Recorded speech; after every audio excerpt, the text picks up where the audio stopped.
Will, seja muito bem-vindo a mais um bate-papo nosso aqui para a gente falar de economia brasileira, global, política, que acaba interferindo, logicamente, no dinheiro.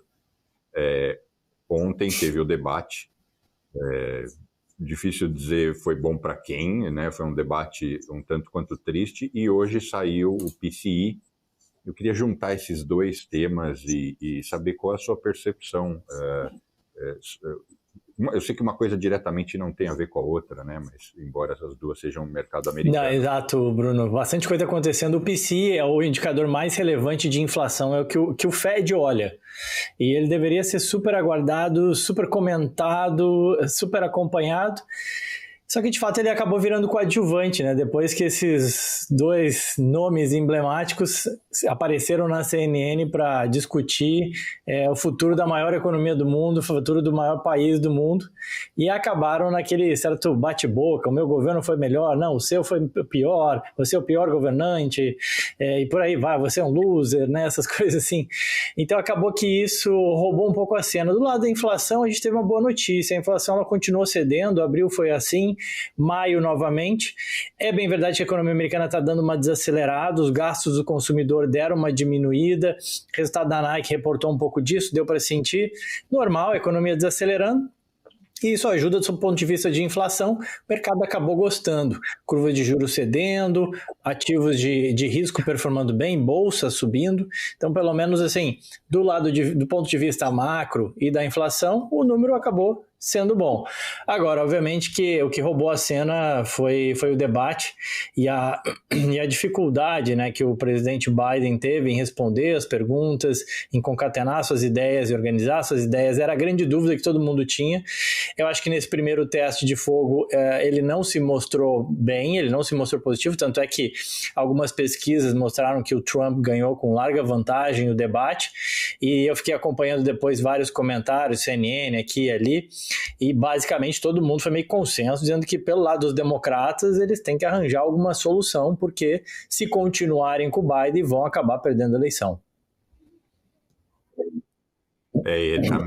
A minha opinião é que foi bem triste, porque a principal missão do Biden era mostrar a vitalidade dele, né? A saúde, a consciência, a lucidez, e foi especialmente o que ele não conseguiu fazer.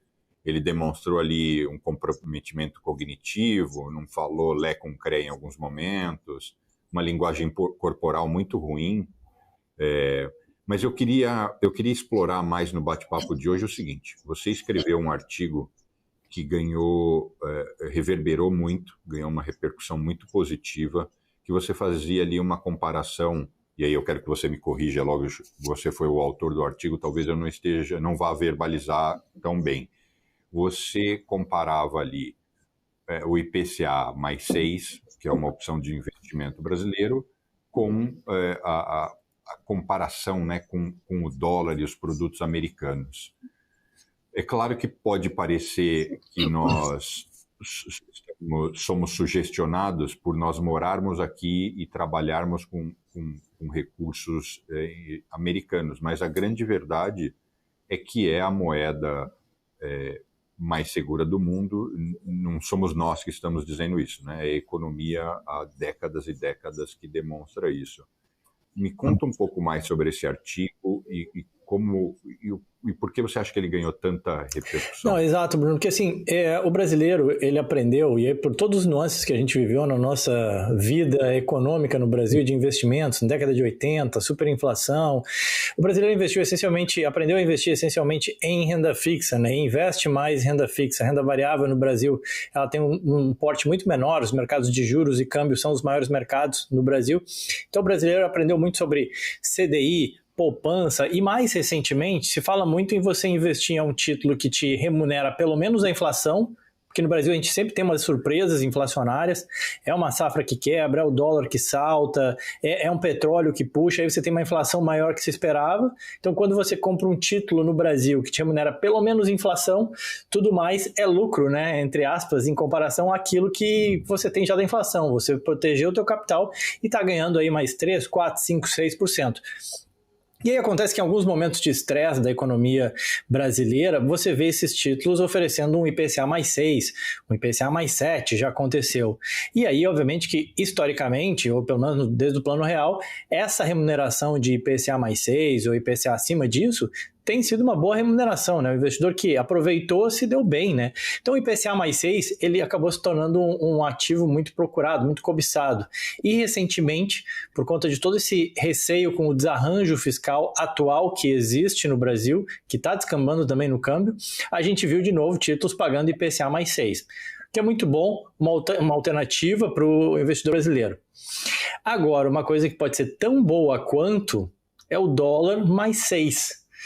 Por quê? Porque a gente tem as maiores taxas de juros das últimas décadas nos Estados Unidos, né? Eu brinco recentemente que a última vez que a taxa de juros nos Estados Unidos esteve mais alta que a atual, o Coldplay estava lançando o primeiro álbum, né?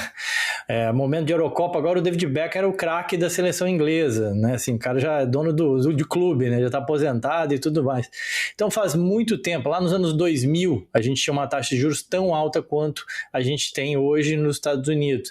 E aí esse juro americano, ele parametriza os demais.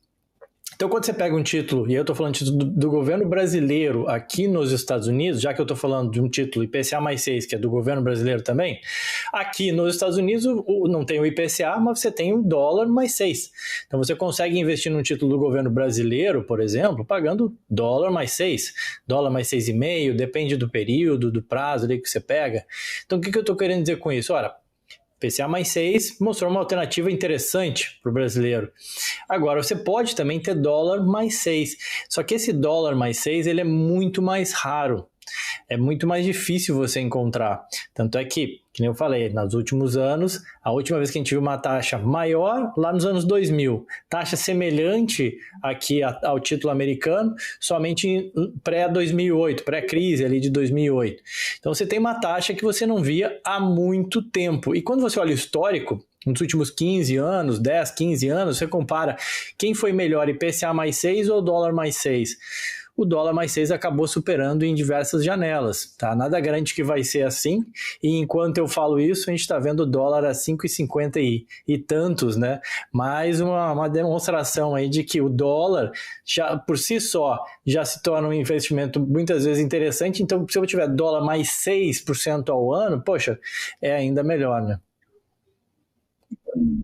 E ainda tem, eu não sei se isso é um comentário muito sofisticado, muito técnico, mas acredito que não, e ainda tem a possibilidade de montar uma estratégia para trabalhar com a curva de juros e com a marcação a mercado e ainda dar uma porrada e gerar ganhos ainda maiores, né? Caso o juros tenha... Não, exatamente. Eu acho que assim, um ponto relevante, às vezes o brasileiro se pega muito no preço do dólar, não, mas 5,50 está caro, não vou mais comprar. De fato, ele subiu bastante, o real é a pior moeda em termos de performance, mas tão importante quanto a cotação do dólar é o que você faz com os dólares, que nem você falou, você aplica num título, eventualmente os juros andam ao teu favor, você vai ganhar nessa marcação a mercado e ter pago 5,50 no dólar não fez diferença nenhuma, porque eventualmente aquilo que você fez com seus dólares rendeu muito mais do que você eventualmente ter economizado 5 ou 10% no câmbio.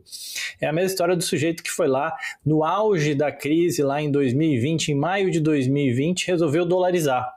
Pagou o câmbio mais caro, 5,97. Pagou o câmbio mais caro da história.